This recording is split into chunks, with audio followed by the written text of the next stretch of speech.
The Rubik's Cube sat on the Mafia boss's desk for 5 years.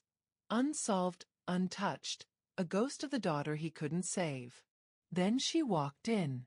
Just another maid. Invisible. Forgettable. Until Alexei Volkov made a joke that would shatter everything. "Solve this," he said, holding up the cube to humiliate her in front of his deadliest men. "Entertain us."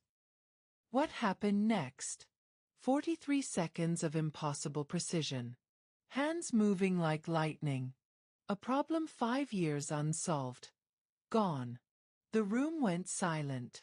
Because in his world, being noticed gets you killed. And she just became unforgettable.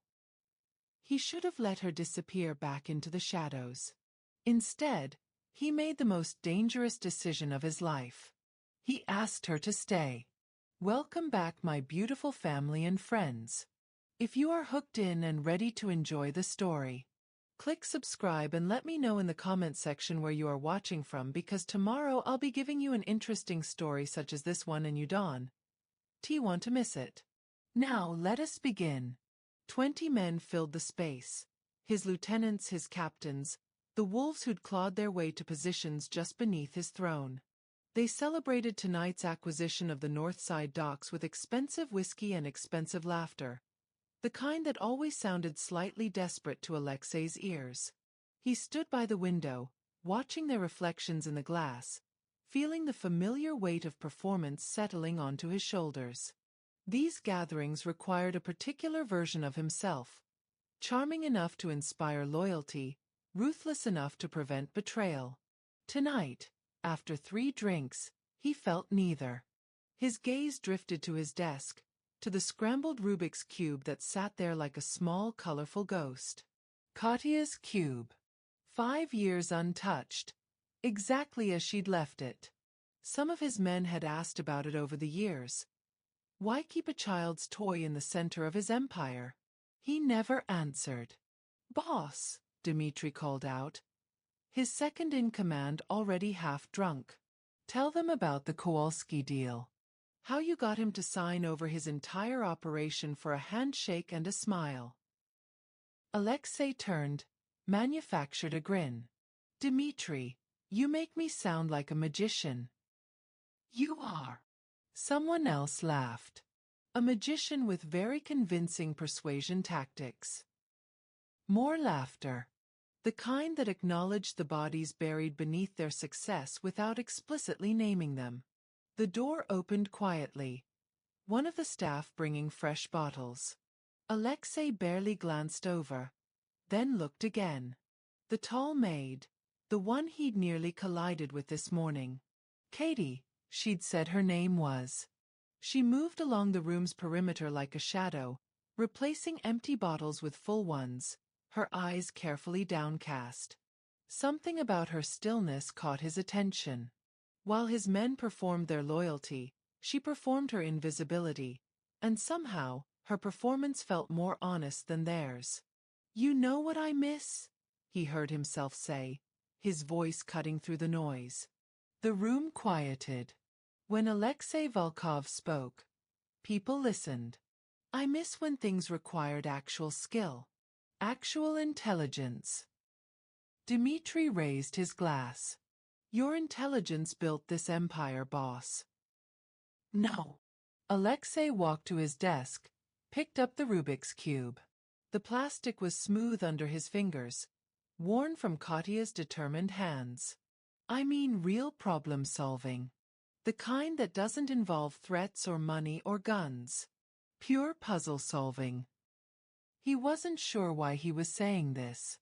The vodka, probably. The exhaustion of another night pretending the throne mattered. "Like that thing?" one of his captains asked, gesturing at the cube. "My kid has one. Drives me crazy." "Katya was working on solving it," Alexei said quietly. Then louder, forcing levity into his voice. "She got close. 34 seconds. Said she'd beat 30 before." He stopped. The room had gone carefully still. They all knew not to mention his daughter. He'd made that clear years ago. Into the silence, Katie moved past him to replace his empty glass. Close enough that he caught the scent of simple soap and the laundry detergent the staff used. Close enough to see the subtle tension in her shoulders, the way she was trying to become even smaller, more invisible. An impulse seized him. Cruel, perhaps. Born from grief and vodka and the desperate need to feel something other than numb. You. He held up the cube. What's your name again? She froze. Every eye in the room turned to her. Katie, sir. Katie. Can you solve this? Her eyes flicked to the cube, then away. Sir. It's a simple question. He was smiling now, the smile his men recognized, the one that meant someone was about to be tested. Can you solve a Rubik's cube? I don't know, sir. You don't know if you can, or you don't know what a Rubik's cube is? Laughter rippled through his men. He felt disgusted with himself even as he continued. Come on. Take it. Give it a try. Entertainment for my guests. She stood very still, her dark eyes finally meeting his. For just a moment, he saw something flash there. Anger? Assessment? Before the mask of servitude slid back into place. If you wish, sir. Her voice was carefully neutral. She set down her tray and took the cube from his hand. Her fingers closed around it, and Alexei noticed they were elegant, long-fingered, the hands of a pianist or a surgeon. Odd what you noticed when you actually looked. His men were grinning now, sensing blood in the water. This was the kind of casual cruelty that reinforced hierarchies, that reminded everyone of their place. Alexei felt sick and kept smiling. Take your time, he said, loud enough for everyone to hear. No pressure. Katie turned the cube over in her hands once, twice. She was reading it, he realized. Actually analyzing it. Then her fingers began to move. The room watched, expecting fumbling. Expecting humiliation. What they got was something else entirely. Her hands moved like water. Fluid, precise, impossibly fast. The cube twisted and turned, colors aligning in ways that seemed almost choreographed. There was no hesitation, no trial and error. Just pure, breathtaking certainty. Alexei felt something shift in his chest.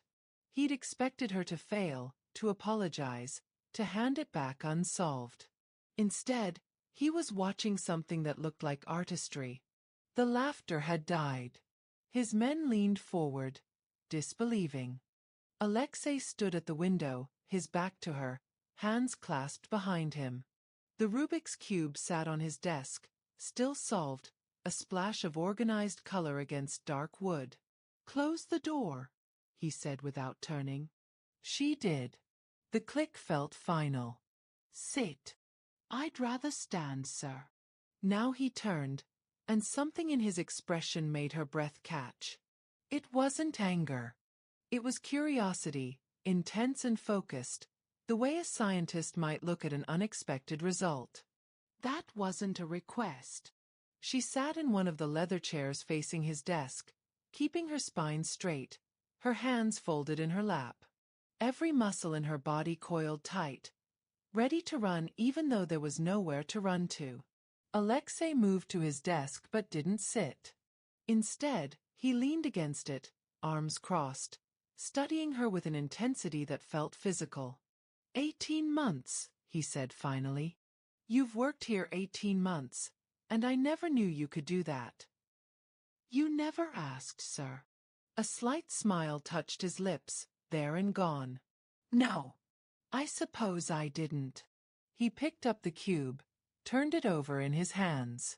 My daughter was obsessed with these. Spent hours trying to get faster. Her record was 34 seconds. You beat it by 9. Katie said nothing. Safer that way. Where did you really learn? He pressed. And don't tell me your brother taught you as children. That was skill. Practice. Training. She met his eyes, weighing her options. Lie and potentially insult his intelligence, or tell the truth and reveal how overqualified she was for scrubbing his floors. I competed in speed cubing tournaments, she said finally. In college. Before I dropped out. College. He said it like he was tasting the word. Let me guess. Not a dropout by choice. Does it matter, sir? It matters to me. Why? The word escaped before she could stop it, sharper than she'd intended. Why does it matter? I'm just staff. I cleaned your study and I'll keep cleaning your study. Tonight it was a mistake. I apologize for drawing attention. A mistake. Alexei set the cube down with deliberate care. You think showing you have a brain is a mistake? In this house? Yes, sir. The honesty hung between them, raw and uncomfortable. She'd said too much. Revealed too much. But his expression didn't harden with offense. Instead, something almost like respect flickered there. You're not wrong, he admitted. Intelligence can be dangerous here. Makes people wonder what else you're noticing. What you might understand that you shouldn't. I don't notice anything, sir. I keep my head down. Except you do notice things. You must. Anyone who can solve a Rubik's cube that fast sees patterns everywhere. He moved closer, and she forced herself not to flinch. So let me ask you something, Katie. What patterns have you noticed in this house? It was a test. Maybe a trap. She chose her words carefully. I notice that you keep your daughter's puzzle on your desk where you can see it. That you don't let anyone touch it. That sometimes you sit in here until dawn, not working, just sitting. She paused. I notice that you're lonely, even surrounded by dozens of people who claim loyalty. The silence that followed was so complete she could hear her own heartbeat. You notice too much, Alexei said quietly. But his voice held no threat. Just a strange sadness. And you're right. About all of it.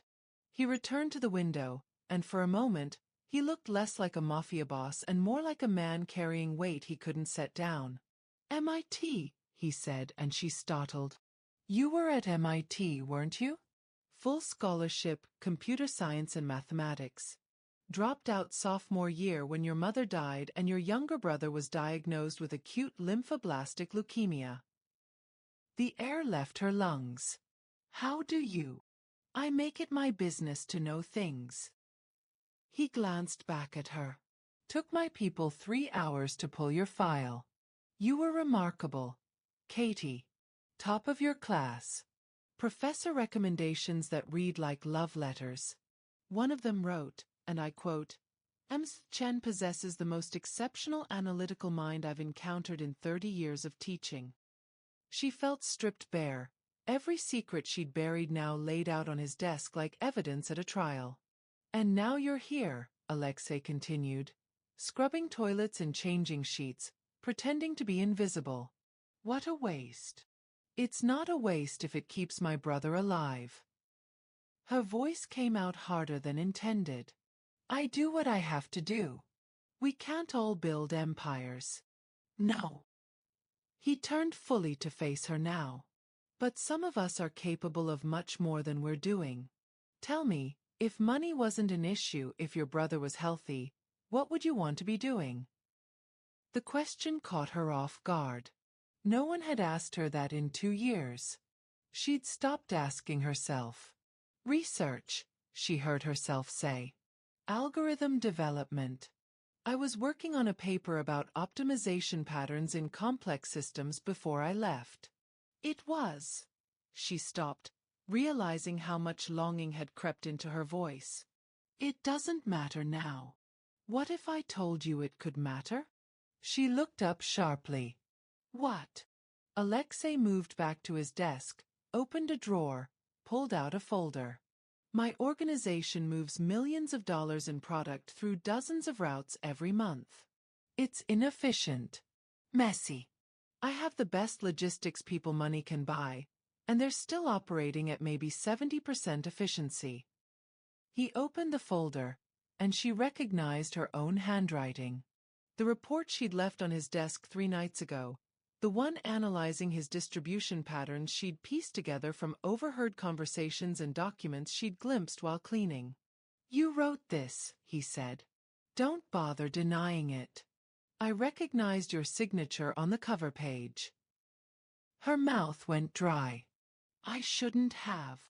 You identified 6 major inefficiencies I didn't know existed. Your proposed solutions would save my organization approximately $4 million annually and reduce exposure by 40%. He set the folder down. "That's not the work of someone who should be cleaning houses, Katie. I don't understand what you want from me. I want to offer you a different job." He leaned forward, and his eyes held hers with uncomfortable intensity. "Work for me. Not as staff. As an analyst. A strategist. Use that brain instead of hiding it. You want me to help you run your criminal empire. I want to stop wasting potential." He didn't flinch from her bluntness. "Yours and mine. You need money for your brother's treatment. I need someone who can see patterns my other people miss.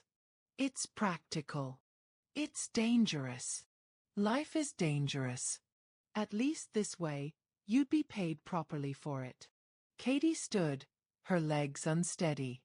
Everything in her screamed to say no, to run, to get as far from this man and his world as possible. But another part, the part that had solved that cube, that had written that report, that missed using her mind for something beyond survival, whispered different advice.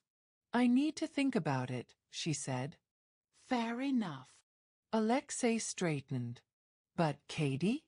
Don't think too long. Someone with your talents. Other people will notice too. And they might not offer as generously as I have." It wasn't quite a threat. It was a statement of fact. She'd made herself visible tonight. There was no going back to invisible. She walked to the door, then paused with her hand on the handle. "Why?" she asked without turning. "Why do you actually care?" Behind her, she heard him pick up the cube again, heard the soft plastic clicks as he scrambled it. "Because for 43 seconds tonight," Alexei said quietly, "watching you solve this, I felt something I haven't felt in 5 years. I felt impressed. I felt surprised. I felt—" He paused. "Alive. And I'm selfish enough to want to feel that again." When she finally looked back, he was holding out the scrambled cube. "One more time," he said. "Please."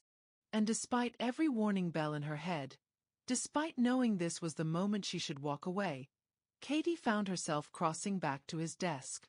Their fingers brushed as she took the cube. The touch was electric, brief, charged with something she didn't want to name. She solved it in 41 seconds this time. When she set it down, solved and perfect, Alexei was smiling. A real smile, not the manufactured one he wore for his men. It transformed his face, made him look younger, almost vulnerable. "Remarkable," he whispered. And Katie realized with sinking certainty that she was in trouble far deeper than any job could solve. Have you ever been offered an opportunity that scared you but also excited you? That moment where you know saying yes changes everything? Tell me about your crossroads moment in the comments below. Katie didn't sleep that night. She lay in her narrow bed in the staff quarters, staring at the water-stained ceiling, replaying every moment of that encounter. The weight of the cube in her hands. The way Alexei had looked at her, not through her, but at her like she was a person worth seeing. The dangerous thrill of being recognized after so long being invisible. And the offer. God, the offer. Her phone buzzed on the nightstand. A text from Caleb's primary nurse. Counts dropped again. "Dr. Morrison wants to discuss next treatment options. Can you come in tomorrow?" She closed her eyes against the sting of tears. Next treatment options meant more money, more experimental protocols, more months of watching her brilliant baby brother fade while she scrubbed other people's floors. Unless. No, she told herself firmly. You can't work for him. You can't get deeper into this world. But even as she thought it, another voice whispered back. What world are you in now? You're already here. Already cleaning up after their violence. At least this way you'd be paid for your mind instead of your silence. When dawn finally came, she was no closer to an answer. She avoided the main house for the next 3 days. It wasn't hard. There were always extra shifts in the laundry, the kitchens, the groundskeeper's shed. Anywhere but the study. Anywhere she wouldn't risk running into Alexei Volkov and the question that hung between them. Rosa noticed. You hiding from someone? I'm working. Ma'am. Rosa folded a tablecloth with practiced efficiency. You're working in places you never work. What happened the other night? After he called you back up? Nothing. He just asked me some questions. And you're terrified. Rosa's dark eyes were too knowing. Listen to me, Nina. When men like that take interest, you run. You run far and fast and you don't look back. I know. Do you? Because I've been here 7 years, and I've seen what happens to people who catch his attention. It never ends well. Katie wanted to argue, but Rosa was right. She'd heard the stories too, whispered between staff members, half heard through thin walls. Alexei Volkov was brilliant and ruthless and completely without mercy when betrayed. Working for him, truly working for him, meant stepping into a world where one mistake could be fatal. But it also meant Caleb could get the treatment he needed. It meant she could stop pretending her brain didn't exist. It meant Katie Chen. Dimitri's voice cut through the laundry room like a knife through silk. He stood in the doorway, his bulk blocking the light. Boss wants to see you. Now. Rosa crossed herself. Katie set down the sheet she'd been folding with hands that betrayed nothing. I'm working. And now you're not. Dimitri's tone made it clear this wasn't a request. Let's go. Rosa grabbed her arm as she passed. Be careful, she whispered. The walk through the mansion felt different in daylight. Less ominous, more mundane. Just a house, she told herself. Just a man. Nothing to be afraid of. She almost believed it until Dimitri opened the study door. Alexei sat behind his desk, and he wasn't alone. 3 men she didn't recognize occupied the chairs facing him. Expensive suits, cold eyes, the posture of people used to power. They stopped talking when she entered. Gentlemen, Alexei said smoothly, we'll continue this later. Dimitri will show you out. The men exchanged glances but didn't argue. They filed past Katie without acknowledging her existence. Back to being invisible, she thought with bitter humor. Dimitri closed the door behind them, leaving her alone with Alexei. You've been avoiding me, he said without preamble. I've been working, sir. In the laundry room, the kitchens, the garden shed. He stood, moved around the desk. Everywhere but where you actually work. That's avoidance, Katie. She lifted her chin. I needed time to think. 3 days isn't long enough? For a decision that could change my entire life? No, sir. 3 days is not enough. Something flickered in his expression. Approval. Maybe. He gestured to the chair. Sit. Please. This time, she sat without argument. He settled into the chair beside her instead of behind the desk, a subtle shift that made them feel less like employer and employee, more like, what? Equals? That was laughable. I'm going to be honest with you, Alexei said. I don't usually have to convince people to accept opportunities one offer them. But you're different. You're afraid. Of course I'm afraid. You're asking me to use your mind, to be compensated fairly for your skills, to stop hiding. He leaned forward. What exactly terrifies you about that? You know what? She met his eyes. Your world. Your business. The fact that the men who just left probably have blood on their hands and you're asking me to help make their operations more efficient. So it's a moral objection. Isn't that enough? Alexei was quiet for a long moment. When he spoke, his voice was softer. Let me tell you what I see when I look at you, Katie. I see someone extraordinary pretending to be ordinary because the world hasn't given her better options. I see someone making herself small to survive. And I see someone who's angry about it, rightfully angry, but doesn't know how to fight back. His words landed like physical blows because they were true. All of it was true. This isn't fighting back, she said quietly. This is just different survival. Is it? He pulled out his phone, tapped the screen, held it out to her. Your brother's hospital bills. $473,000 in debt. Another 2 years of treatment minimum. Possibly more. At your current salary, you'll be working until you're 65 just to pay the interest. She didn't take the phone. She didn't need to. She knew the numbers by heart. Now imagine, Alexei continued, that in 6 months, those bills are paid. Completely. Your brother gets the best treatment available. You have enough saved to go back to school if you want. Or start your own consulting firm. Or do research. Whatever you choose. In exchange for what? My soul. In exchange for your intelligence. That's all. He set the phone down. I'm not asking you to hurt anyone, Katie. I'm asking you to solve problems. To find more efficient routes, better systems, ways to minimize risk and exposure. Is that really so different from what you would have done with that MIT degree? Yes.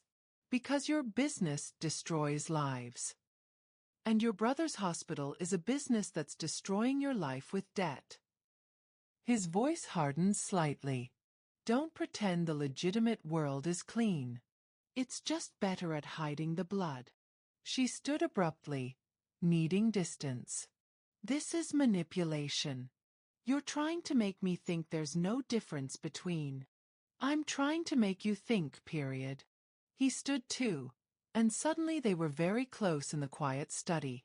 You've spent 2 years not thinking, just surviving. I'm offering you a chance to do both. Survive and think. Is that really so terrible? Why me? The question burst out, raw and desperate. You have people. Smart people. Why does it have to be me? Because you solved a puzzle I couldn't solve for 5 years. His voice dropped. Because you looked at my organization for maybe a week and saw what my best people missed in years. Because when I watch you work, I see someone who understands patterns the way most people understand breathing. And because. He stopped. Shook his head. Because what? She pressed. Because I'm tired of being surrounded by people who only see me as a means to power or money or protection. And for some reason when you look at me you just see me. A man. Flawed and tired and grieving someone he lost. He laughed, but it sounded pained. That probably sounds pathetic to you. It didn't. It sounded human. And that was somehow more terrifying than anything else. I need more time, she said. No. You don't. Alexei moved to his desk, pulled out a contract. You need to decide whether you trust yourself enough to do this. Whether you believe you're worth more than scrubbing floors. Whether you have the courage to be visible. He held out the contract and a pen. 6 months, he said. Trial period. You work as my analyst. You report only to me. You never have to touch anything violent. Never have to be in a room when violence is discussed. Just analysis. Just patterns. Just your beautiful wasted mind finally getting used. And the pay. Enough to cover your brother's treatments and then some. Medical insurance included. For both of you. And if I hate it? If I want out? Then you walk away. I'll give you severance recommendations under a different name if you need them, and we never speak of it again. His eyes held hers. But you won't hate it, Katie. You'll hate that you love it. That's what really scares you. He was right. Damn him, he was right. She thought of Caleb, growing weaker every day. She thought of her MIT acceptance letter, yellowing in a shoebox. She thought of 2 more decades of making herself invisible, of dying by inches in someone else's shadow. She thought of 43 seconds where she'd felt fully alive. I'm not signing anything today, she said finally. I'm going to have a lawyer look at this contract. A real lawyer, not someone on your payroll. Alexei smiled. Smart. I'd expect nothing less. And I want it in writing that I can leave at any time, for any reason, with no retaliation against me or my family. Done. And I work from the library, not your study. Separate space. Reasonable. She took the contract from his hand, careful not to touch his fingers this time. I'm not saying yes. I'm saying maybe. Maybe is a start. He walked her to the door, opened it. Katie? One more thing. She paused in the doorway. Thank you, he said quietly, for not running. For at least considering the possibility that you deserve more than invisibility. She didn't know how to respond to that, so she simply nodded and left. As she walked back through the mansion, contract clutched in her hands like a live grenade, she realized Rosa had been right about one thing. When men like Alexei Volkov took interest, it changed everything. She just wasn't sure yet if that change would save her or destroy her. Maybe, she thought with grim humor, it would do both. The lawyer's office smelled like old books and expensive cologne. Katie sat across from Jonathan Green, a silver-haired man in his 60s who'd come highly recommended by a former MIT professor she'd managed to track down. He'd been reading Alexei's contract for 20 minutes, his expression growing more incredulous with each page. Miss Chen, he said finally, setting down the document. Do you understand who you're entering into business with? Yes. And you're doing this voluntarily? Is there a problem with the contract? Green leaned back, steepled his fingers. Legally? It's airtight. Surprisingly fair, actually. The termination clause is generous, the liability protections are extensive, and the compensation is. He whistled low. Well above market rate for this type of consulting work. But Miss Chen, contracts are just paper. They don't stop bullets. I'm aware of the risks. Are you? He leaned forward. I've practiced law in this city for 35 years. I know the Volkov organization's reputation. Smart people who get close to Alexei Volkov tend to end up in 2 categories. Very rich or very dead. Sometimes both. Katie thought of Caleb in his hospital bed, skin gray against white sheets. Thought of the latest bill sitting in her inbox. Another $70,000 for treatments that might buy him 6 more months. The contract, she said evenly. Is it safe to sign? Green studied her for a long moment, then sighed. From a legal standpoint? Yes. From every other standpoint. He pushed it across the desk. That's not a question I can answer. She signed it. 2 days later, she moved her belongings from the staff quarters to a small room on the mansion's 2nd floor. Not a bedroom. Alexei had been clear about maintaining professional boundaries, but an office. Her office. With a desk, a computer, file cabinets, and a window that looked out over the garden instead of the parking lot. Rosa helped her carry up the few possessions she owned. "You're making a mistake," she said, not for the first time. "Probably. He's going to break your heart.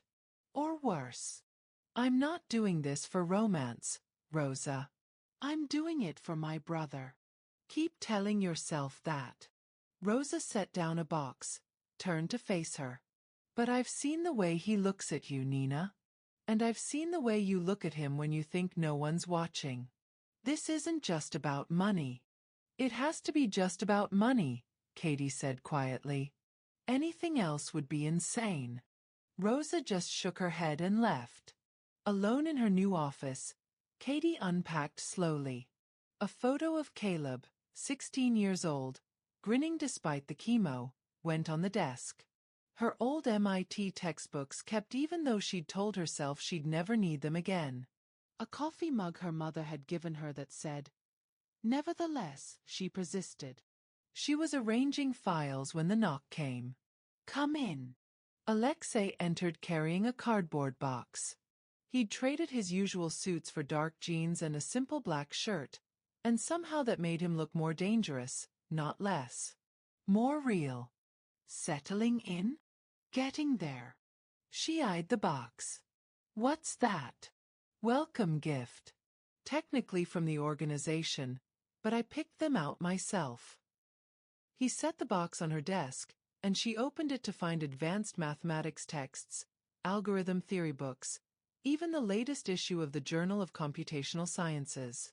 "How did you know?" "I called your old department head at MIT. Asked what you'd been working on before you left. Professor Hamilton said you were the most promising student he'd had in 2 decades. He also said you'd stopped returning his calls 2 years ago." Katie touched the books, throat tight. "I couldn't. It hurt too much to think about what I'd lost." "You haven't lost it. You just set it aside." Alexei moved to the window, giving her space. "I also set up accounts with every major research database. Full access. You can read, research whatever you need." "That must cost." "I don't care what it costs." He turned back to her. "I want you sharp. I want you curious. I want that brain working at full capacity, not half-starved for intellectual stimulation." Something warm unfurled in her chest, dangerous and unwelcome. "Thank you." "Don't thank me yet. You haven't seen the work." He pulled out a flash drive, set it on her desk. "Distribution routes for the Eastern Territories. 3 years of data. I need you to analyze it, find the inefficiencies, and propose solutions. You have a week." "A week?" "This is probably terabytes of." "You solved a Rubik's Cube in 43 seconds. I have faith." He moved to the door, then paused.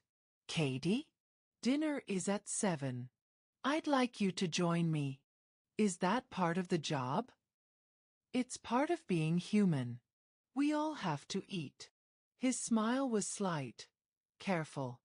"And I think we should establish that we can have a conversation that lasts longer than 5 minutes without one of us running away." Before she could argue, he was gone.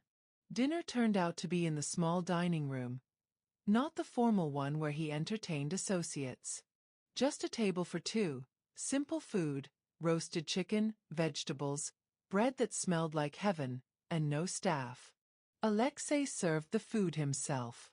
"You cook?" Katie asked, surprised. "Katya insisted I learn. Said she didn't want a father who couldn't even make scrambled eggs."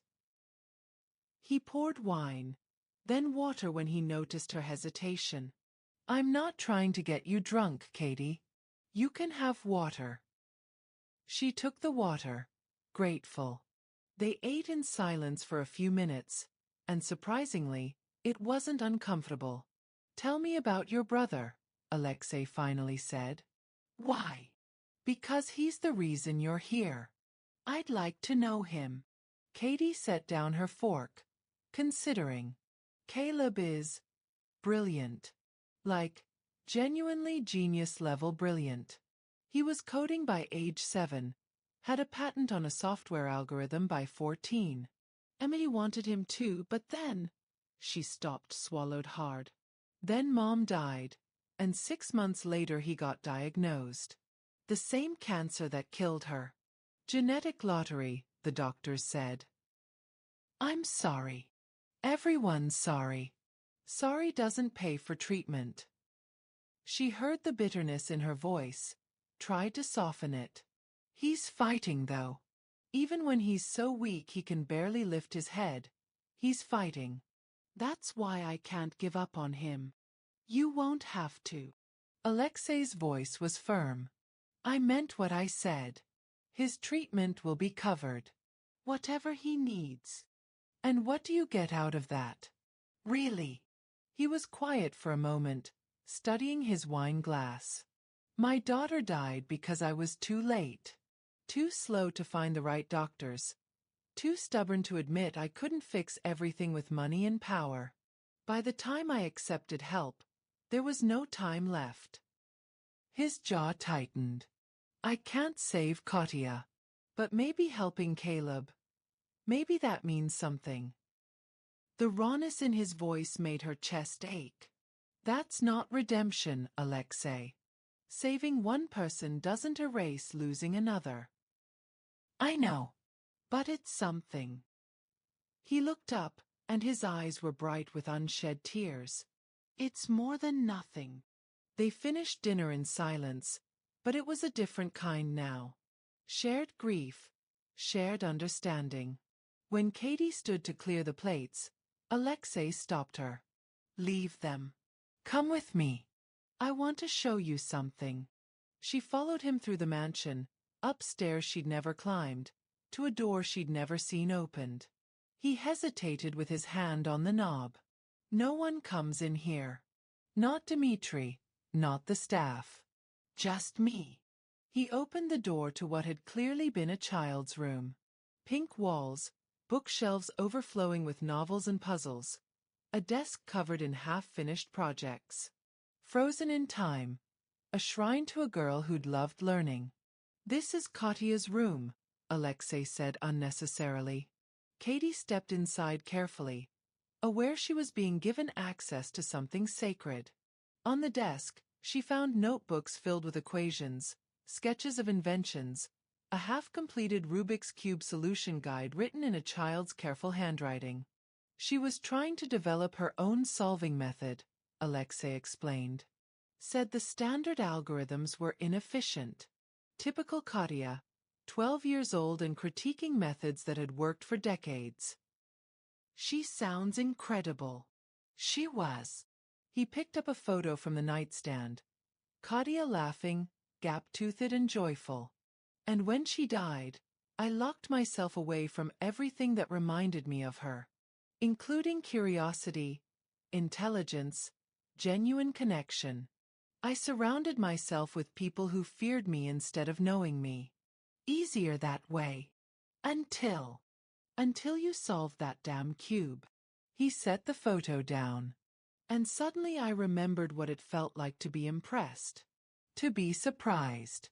To want to know someone beyond their utility. He turned to face her. That's terrifying, Katie. Do you understand? You terrify me. She did understand. Because standing in this dead girl's room with this broken man, she felt the same fear. The fear of being seen. The fear of matching. The fear of losing someone else she was starting to care about. This is just a job, she said, but her voice wavered. It has to be just a job. Does it? Alexei moved closer, and she could smell his cologne, feel the warmth radiating from him. Because I don't think either of us believes that anymore.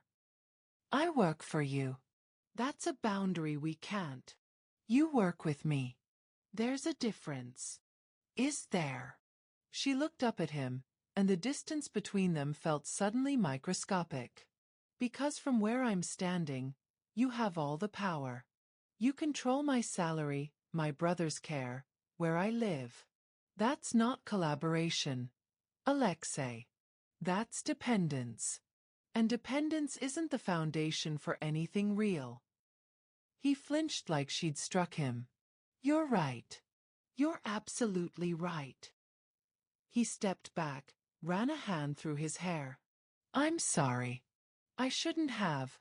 I'm not good at this. Connection. Boundaries. Being a person instead of a boss. Then we learn together. The words came out before she could stop them. We figure out how to work together without it becoming complicated. Is that what you want? Uncomplicated. What I want doesn't matter. What's safe matters. Safe. Alexei laughed, but it was hollow. Katie, nothing about this is safe. You working for me isn't safe. Us having dinner isn't safe. Standing in my dead daughter's room admitting we scare each other isn't safe. So maybe we stop pretending safety is an option and just try to be honest instead. Honest about what? About the fact that I haven't been able to stop thinking about you since you solved that cube. About the fact that I rearranged my entire organization to create a position that didn't exist just to keep you close. About the fact that... He stopped himself, shook his head. No. That's too much. I'm pushing too hard. Say it. Her heart hammered. Whatever it is, say it. About the fact that I'm falling for you, he said quietly. And I don't know how to stop. The words hung in the air between them. Impossible and true. Katie opened her mouth, closed it. Every rational part of her screamed to shut this down, to establish firm boundaries, to remember that he was her employer and this was insane. But standing in Katia's room, surrounded by the evidence of a brilliant mind cut short, she thought about wasted potential. Wasted time. Wasted chances to be honest about what you felt before it was too late. I don't know how to do this, she whispered. Neither do I. Alexei's smile was sad. But I'm tired of knowing how to do everything. Maybe it's okay to be uncertain for once. This is a terrible idea. Probably the worst I've ever had. He held out his hand. But I'm asking anyway. Not as your boss. As a man who hasn't felt alive in 5 years until you walked into his study. Can we at least try? To figure out what this is. Katie looked at his outstretched hand, at the vulnerability in his eyes, at the impossible bridge he was asking her to cross. She thought of Rose's warning. He's going to break your heart. She thought of her own warning to herself. This is just survival. Don't let it become more. She thought of 43 seconds where she'd allowed herself to be fully seen. And she took his hand. We try, she said. But slowly. Carefully. And the moment it stops feeling honest, we stop. Agreed. Agreed. Their fingers intertwined, and for just a moment, standing in the room of a girl who'd believed in solving impossible puzzles, it felt like maybe, just maybe, they could solve this one too. Even if all the evidence suggested otherwise. The next 2 weeks fell into a rhythm that felt both natural and impossible. Mornings, Katie buried herself in data.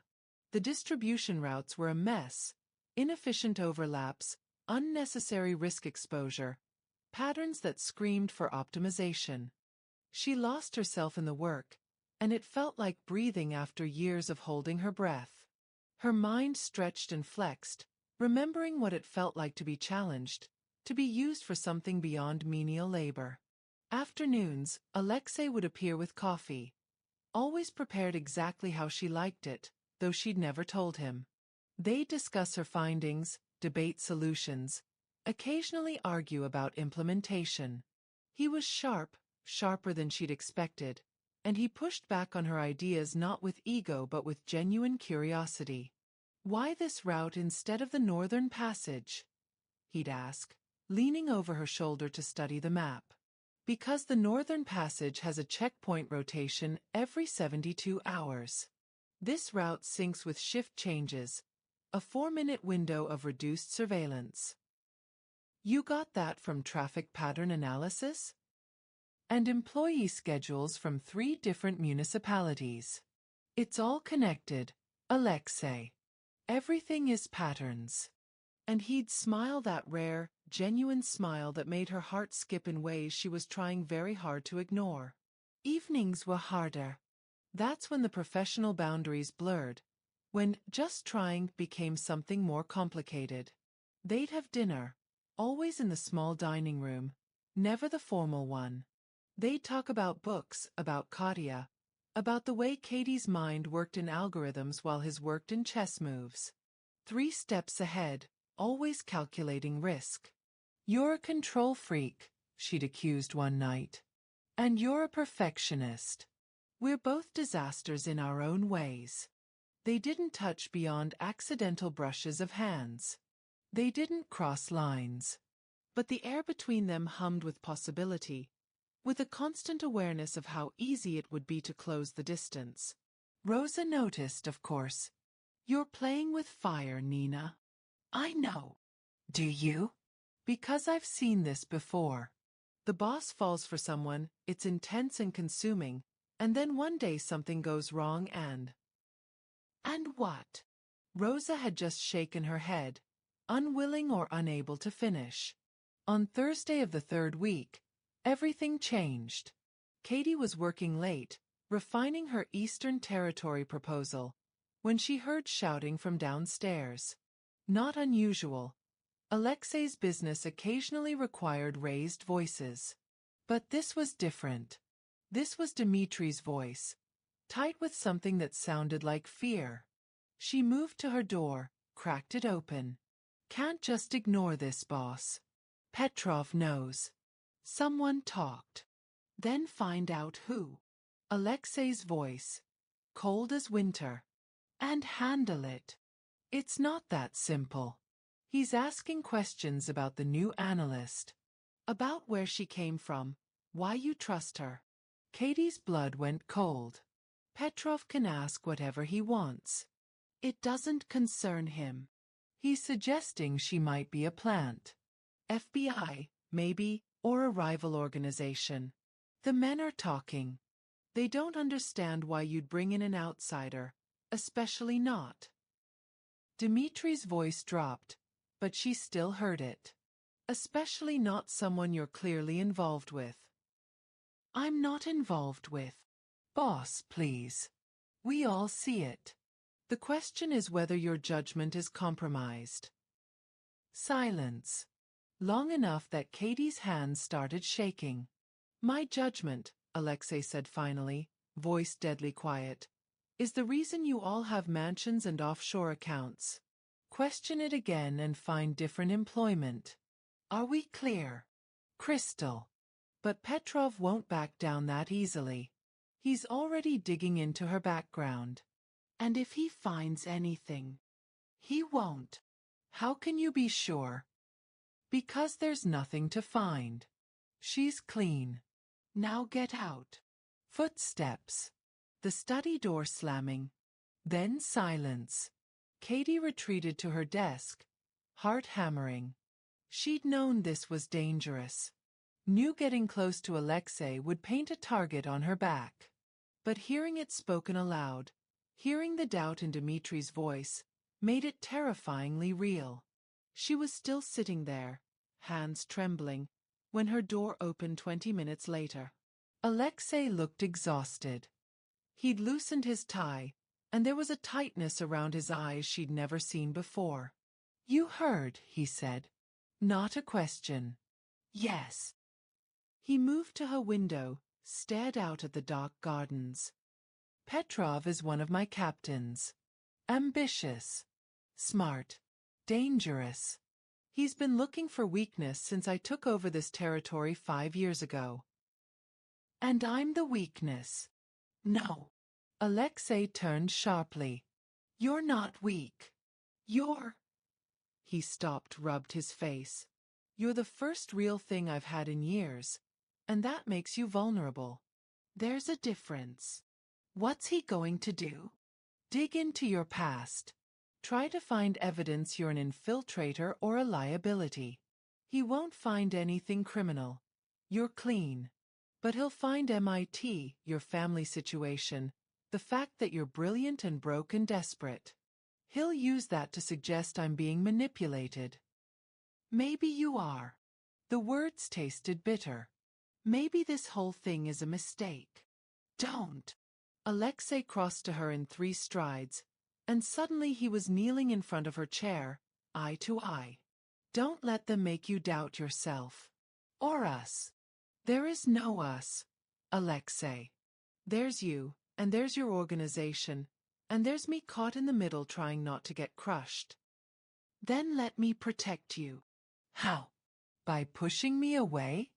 By pretending I don't matter? She laughed hollowly. Because that's what you'll have to do, isn't it? To keep me safe, to keep your men's respect, you'll have to. No. His hands found hers, gripped tight. I won't sacrifice you for their approval. I've spent 5 years making choices based on fear and control. I'm done. That's easy to say now. But when Petrov forces you to choose, I already have chosen. The moment I asked you to solve that cube, the moment I created this position, the moment I admitted I was falling for you. I chose you, Katie. Every single time. Tears burned her eyes. You can't. You're a leader. You have responsibilities. And you're one of them now. He pulled her to her feet, and they stood so close she could feel his heartbeat. I know I'm asking too much. I know this is unfair. But I need you to trust that I can handle Petrov, handle the organization, and keep you safe. Can you do that? She wanted to say no. Wanted to pack her things and run before this situation exploded and took her with it. But looking into his eyes, seeing the desperate honesty there, she found herself nodding. I can try. That's all I'm asking. He pulled her into an embrace, and she let herself collapse against him, breathing in his scent, expensive cologne and something underneath that was just him. I'm sorry you're caught up in this. I walked in with my eyes open. Did you? Because I don't think either of us understood what we were starting. He pulled back enough to see her face. Katie, there's something I need to tell you. About why I really wanted you here. The seriousness in his tone made her stomach drop. What? He moved to her desk, picked up the photo of Caleb. When I researched you, I found something. About your brother's condition. What about it? The same leukemia that killed Katya. Same genetic markers. Same treatment resistance patterns. When I read his medical files, it was like, his voice cracked. Like reading hers all over again. Katie's world tilted. You hired me because my brother is sick? Because he reminds you of your daughter? No. I hired you because you're brilliant. But I'm not going to lie and say the connection didn't matter. That's seeing a chance to help someone survive what Katya didn't. He set the photo down carefully. I couldn't save her. But maybe I can save him. Maybe that makes me a better person, or maybe it makes me selfish. I don't know anymore. She should be angry. Should feel manipulated, used, reduced to a painful reminder of his dead child. But looking at him, at the raw grief still so close to the surface, she only felt sad. I'm not your second chance at redemption, she said quietly. I know. And Caleb isn't Katya. Saving him won't bring her back. I know that too. He met her eyes. But maybe 2 broken people trying to save the ones they love. Maybe that's enough. Maybe we don't need grand redemption. Maybe we just need to try. Katie thought about all the reasons this was wrong. The power imbalance, the danger, the way he'd built his interest in her on foundations of grief and projection. Any therapist would call this unhealthy. Any rational person would walk away. But she was tired of being rational. Tired of safe. And looking at Alexei Volkov, powerful and vulnerable, ruthless and grieving, offering her the truth even when it made him look terrible. She realized something startling. She was falling for him too. "Show me," she said. "Show you what? Whatever else you're hiding. Whatever other painful truths you think will drive me away." She stepped closer. "Because if we're doing this, if we're really trying, then I need to know all of it. Not just the parts you think I can handle." Alexei studied her for a long moment, then nodded. "All right. Come with me." He led her back downstairs, past the study, to a door she'd never seen unlocked. His private office. Not the one where he entertained associates, but the real one. Where he actually worked. The room was smaller than she expected, lined with filing cabinets and security monitors. But what caught her attention was the wall covered in photographs, newspaper clippings, handwritten notes connected by red string like a detective's murder board. "What is this?" "My daughter's death investigation." Alexei moved to the wall, hands in his pockets. "The official story is that Katya died from complications of her leukemia.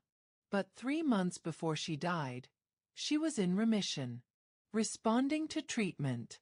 Her doctors were cautiously optimistic." "What changed?" "Someone tampered with her medication." His voice went flat, emotionless.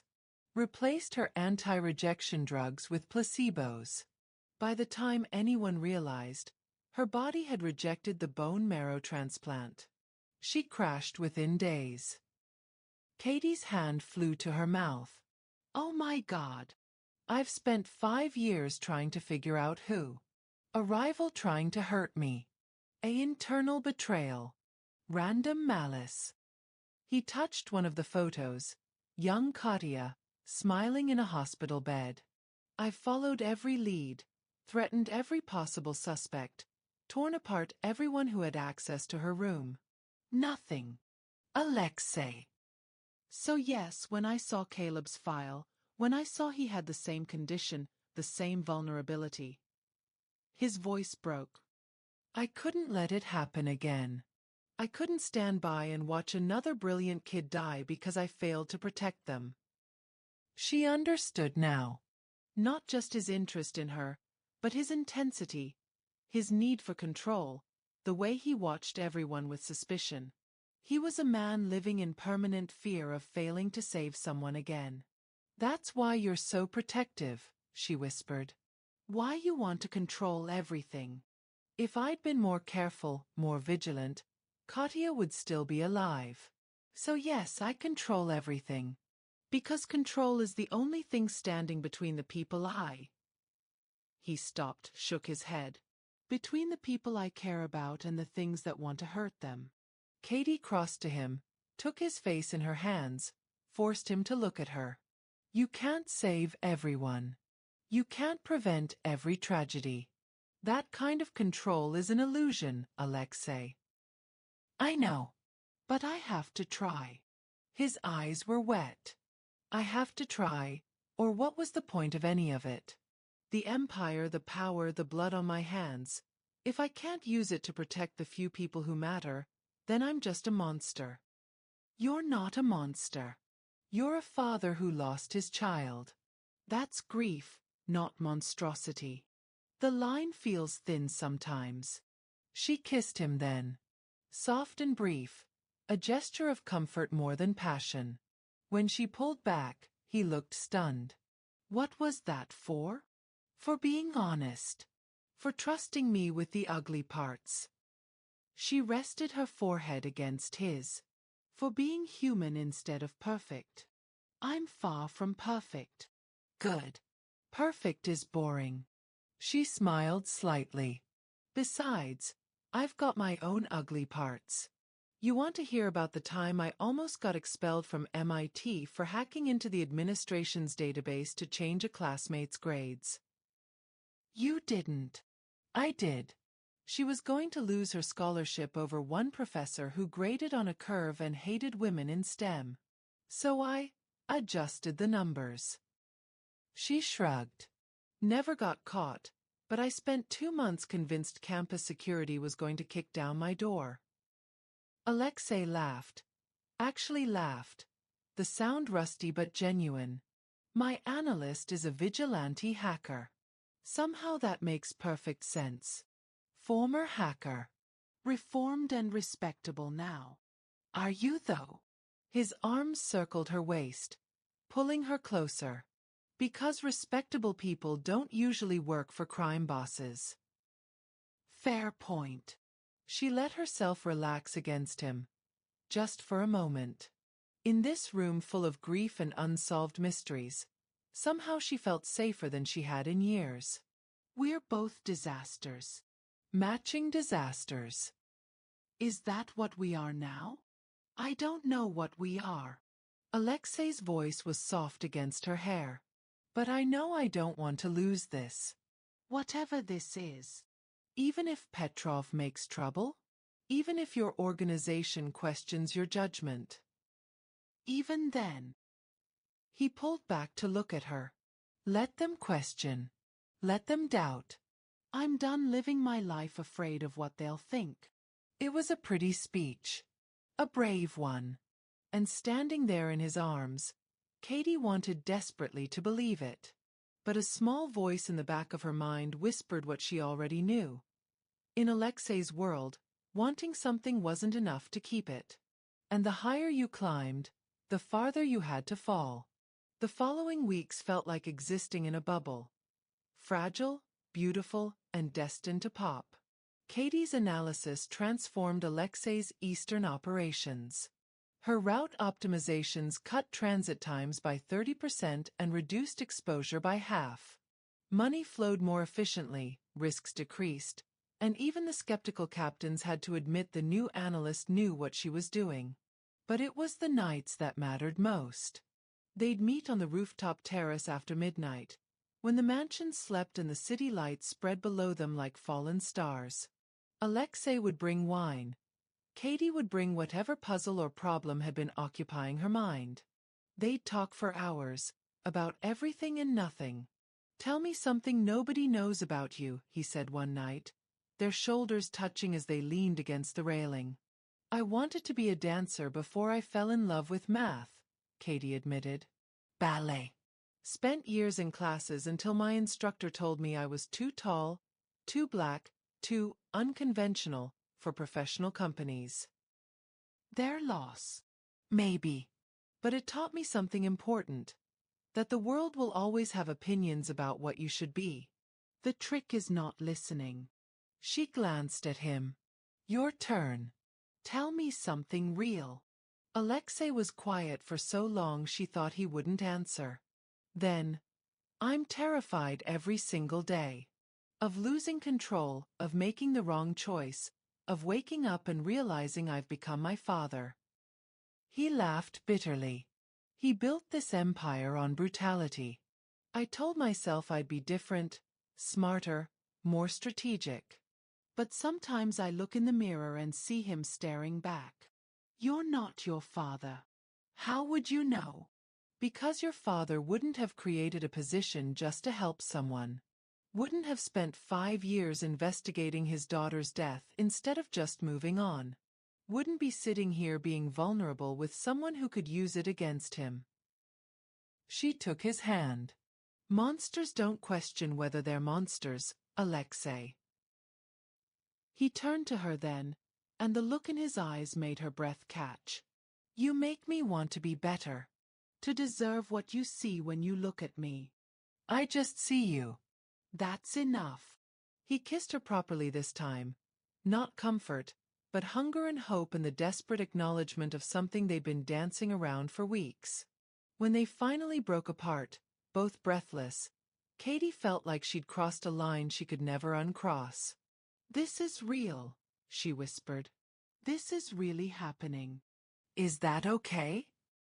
She thought about all the reasons it wasn't, the danger, the power imbalance, the impossibility of their different worlds.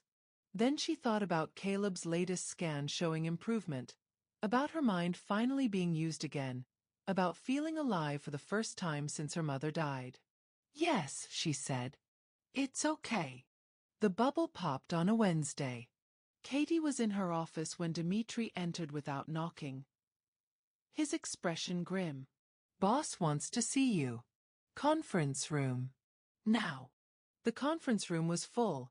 Alexei's top captains, including Petrov, a thin man with calculating eyes and a smile like a knife.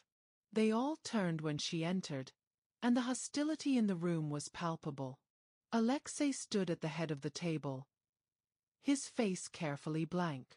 Katie, thank you for joining us. The formality in his voice sent ice through her veins. Petrov has brought some concerns to my attention, Alexei continued, his voice devoid of the warmth she'd grown used to. Concerns about your background and your access to sensitive information. Petrov smiled. We've been doing some digging, Ms. Chen. Very interesting what we found. He slid a folder across the table. Katie opened it with shaking hands to find photographs. Her meeting with the lawyer, coffee with her old MIT professor, her visits to Caleb's hospital. All surveillance photos. All taken in the last month. Looks like someone's been busy, Petrov said. Meeting with lawyers, reconnecting with academics, accessing files she shouldn't have clearance for. Makes a man wonder about loyalty. These are taken out of context, Katie started. Are they? Petrov leaned forward. Or are you exactly what you appear to be? An opportunist who saw a vulnerable mark and exploited him? Wouldn't be the first time a pretty face got close to steal secrets. That's not enough. Alexei's voice cut through the room like a blade. He looked at Katie, and his eyes were cold, distant, nothing like the man who'd held her on the rooftop. Is it true you accessed encrypted files without authorization last week? She had. Looking for information about Kadia's case, trying to help him solve the mystery that haunted him. But saying that now, in front of his captains, would reveal too much. I can explain. Yes or no, Katie? The use of her first name, said like that, clinical, detached, hurt more than any accusation. Yes, she whispered. But not for the reasons you think. Then enlighten us. Petrov's smile widened. Why does an analyst need access to the boss's personal files? Katie looked at Alexei, silently begging him to defend her, to tell them the truth about their relationship, about why she'd been searching. But he just stared back, expression carved from stone. She understood then. He'd already made his choice. I was curious, she said flatly. I overstepped. It won't happen again. No, Alexei said quietly. It won't. He turned to Dmitri. Effective immediately, Ms. Chen's access is revoked. She has 1 hour to clear out her office. Dmitri will escort her from the property. Alexei. His name escaped before she could stop it. Mr. Volkov, he corrected, and the formality was a slap. We're done here. Just like that. She heard her voice breaking. After everything, you violated trust. He wouldn't look at her now. I gave you an opportunity, and you exploited it. That's on you.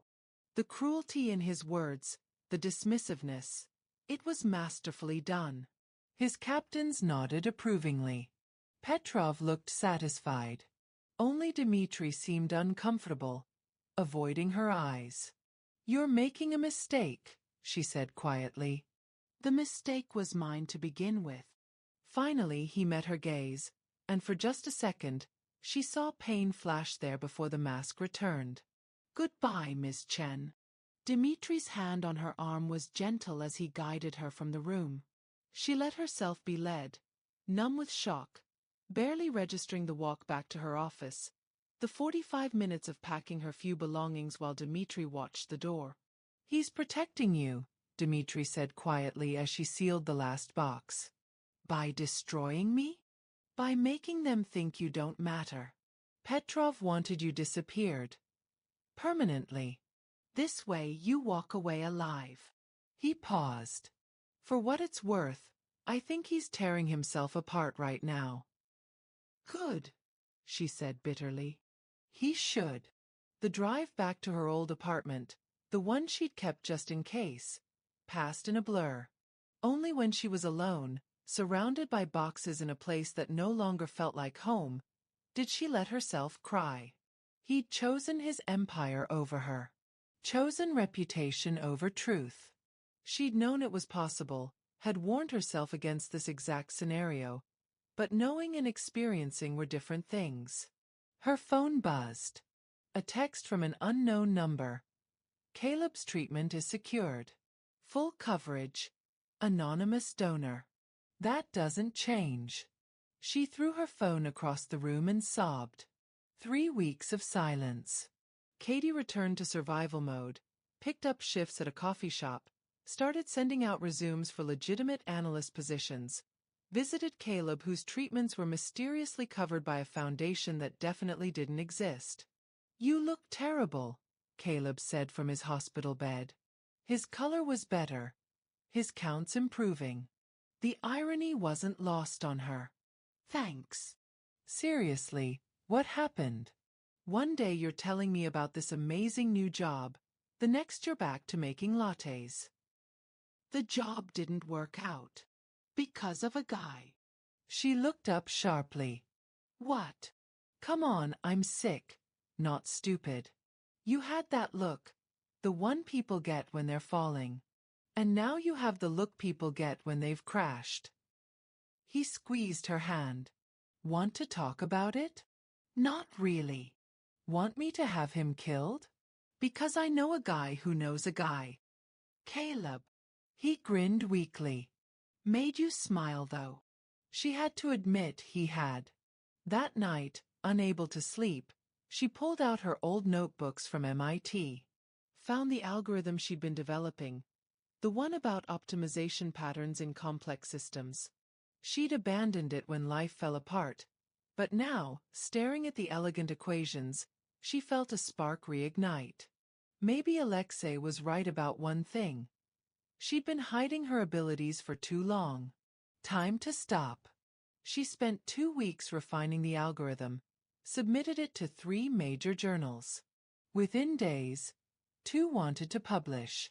Within a week, she had 3 job offers from tech companies who'd seen her work. She was rebuilding.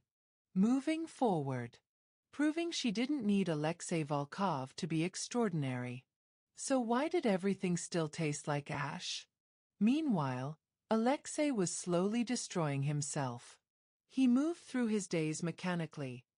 Meetings, decisions, maintaining the empire he'd sacrificed everything for. At night, he sat in his study, staring at the solved Rubik's cube, remembering. You look like hell, boss, Dmitri said one evening. I'm fine. You're dying inside. We all see it. Dmitri sat down uninvited. Petrov's suspicions were baseless. You know that, right? The girl was clean. Loyal. And you threw her away to save face. I saved her life. Did you? Or did you just break her heart to protect yourself from being vulnerable? Dmitri leaned forward. Katya would be ashamed of you right now. The words landed like physical blows. Get out. Not until you hear this. That girl saw you, really saw you, and didn't run. How rare is that? How precious. And you let fear and reputation take it away. He stood. You taught us that real power is knowing when to fight and when to fold.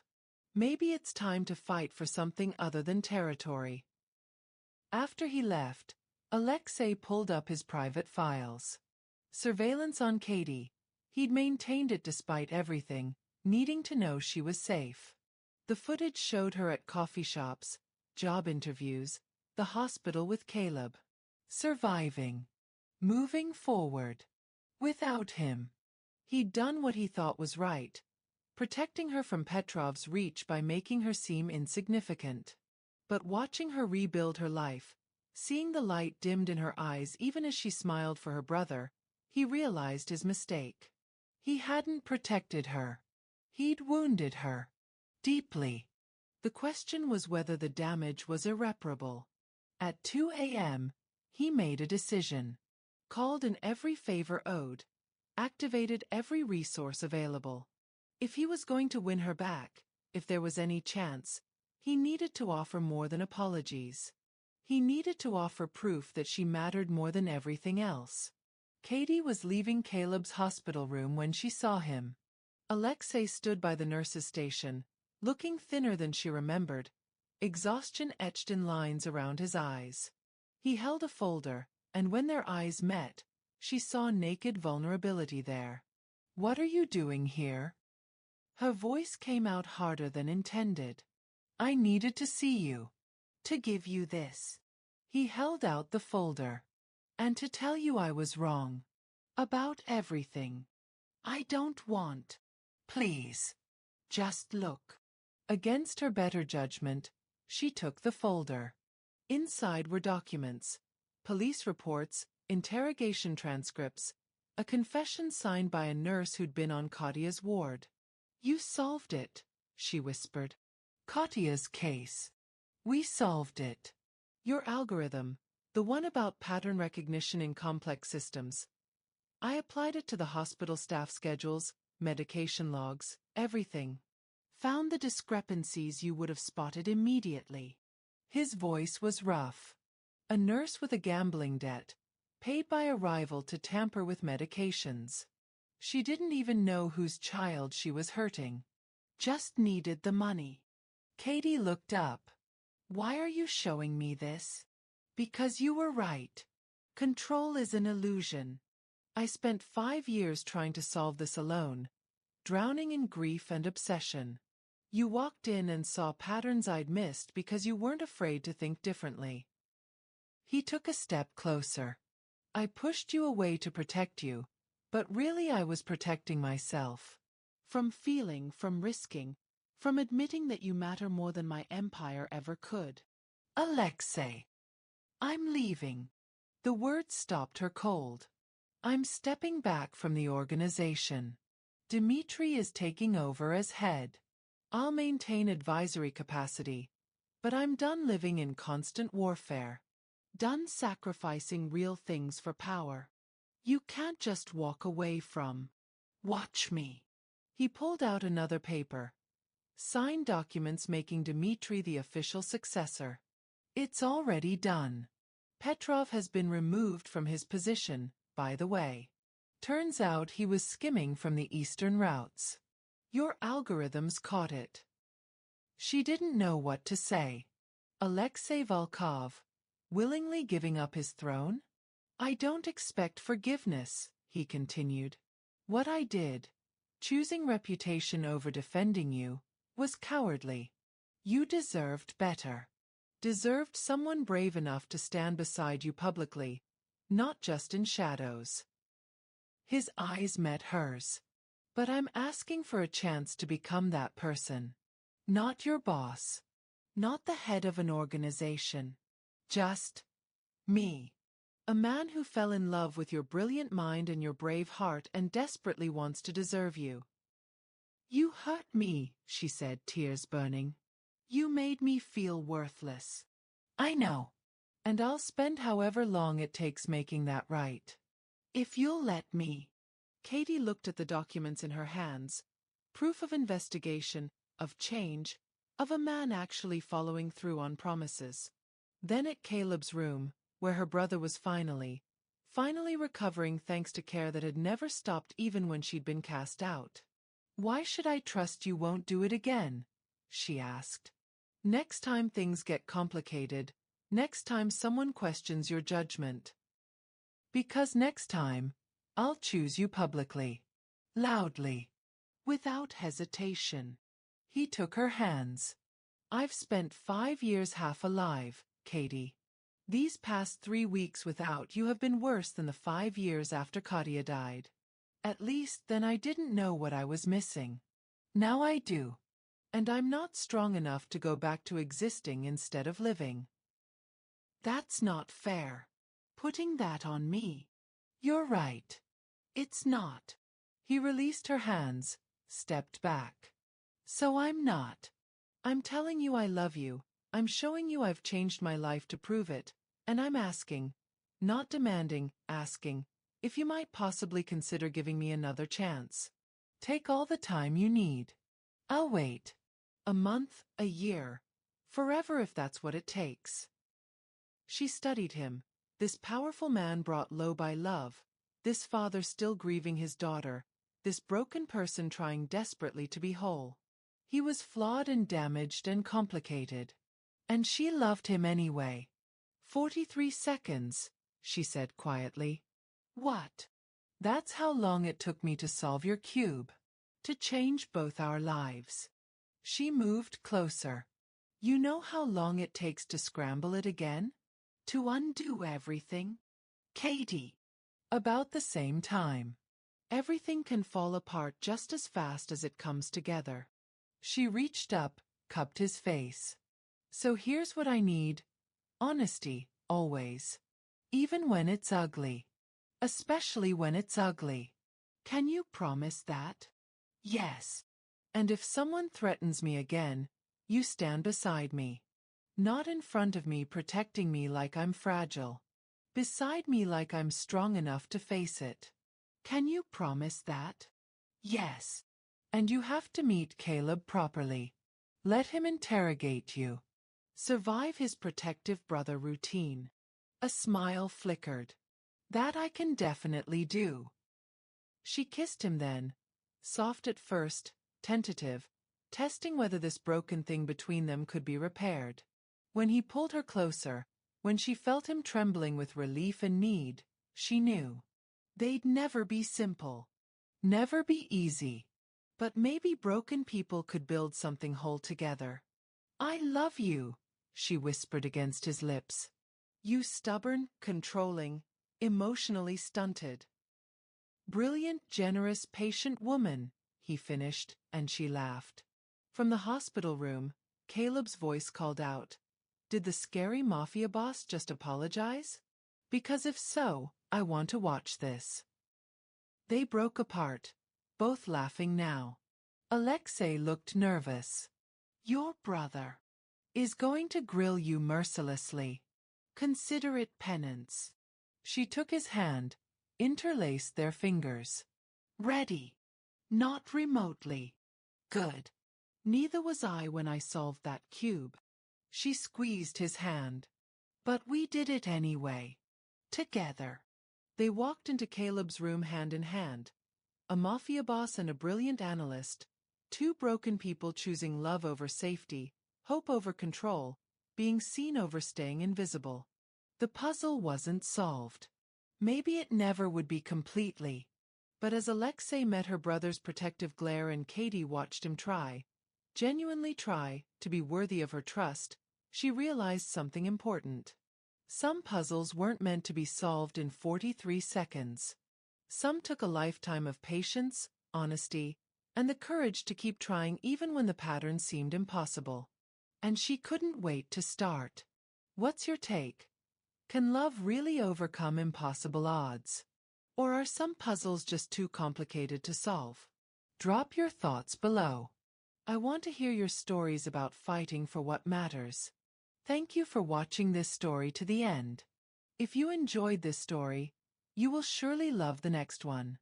It's as crazier and more intriguing as you can ever imagine. So do check it out. Click on the image showing on your screen right now to watch the next one.